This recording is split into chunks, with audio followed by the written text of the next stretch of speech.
এটা ধরে রাখার জন্য আপনারা প্রত্যেকেই ওদের পিছনে পড়াগুলো কিছু হলেও আপনারা, বিশেষ করে যারা হাদিস পড়েছে ছোট বাচ্চারা, একটু পড়ানোর চেষ্টা করেন বাসায়।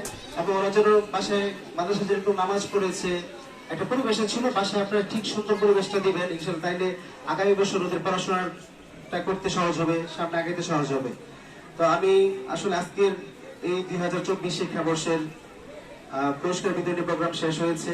আমি আবারও সবাইকে মোবারকবাদ জানাচ্ছি। আমাদের সম্মানিত অভিভাবকগণ যারা রয়েছেন এবং অভিভাবকগণ যারা রয়েছেন চারতলাতে, সবার প্রতি আমি আন্তরিকভাবে মোবারকবাদ প্রকাশ করছি যে আপনারা অত্যন্ত মূল্যবান সময় দিয়ে আজকে আমাদের এই অনুষ্ঠানটা সাফল্যমণ্ডিত করেছেন। আপনাদের প্রতি আমি কৃতজ্ঞ। আপনারা ইনশাল্লাহ আমাদের পাশে থাকবেন, আমরা ইনশাল্লাহ হাঁটি হাঁটি পা পা করে অনেক দূরে নিয়ে যাব এই প্রত্যাশা নিয়ে এখনই আমি আমাদের আজকের আলোচক হযরত মাওলানা শামসুল হুদা সাহেবকে বলবো, আবেদন করবো যে আপনি দোয়ার মাধ্যমে আজকে আমাদের প্রোগ্রাম এখানে শেষ হবে।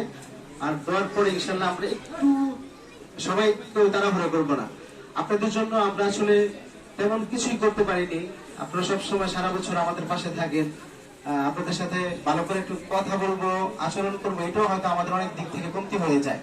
আমি সারা বছরের যত আমাদের বিহেভিয়ার, যত আচরণ, সবকিছুর জন্য আমি দুঃখ প্রকাশ করছি। আপনারা আল্লাহর রাস্তায় কেউ মনের মধ্যে কোনো প্রকার কষ্ট রাখবেন না। আরেকটা বিষয় দেখেন, একটা বিষয় আসলে এটা না বললেও চলে, তো বলতে হয়। দেখা গেছে আমাদের নতুন শিক্ষাবর্ষ আসতেছে, 25 শিক্ষাবর্ষ, 25 সাল।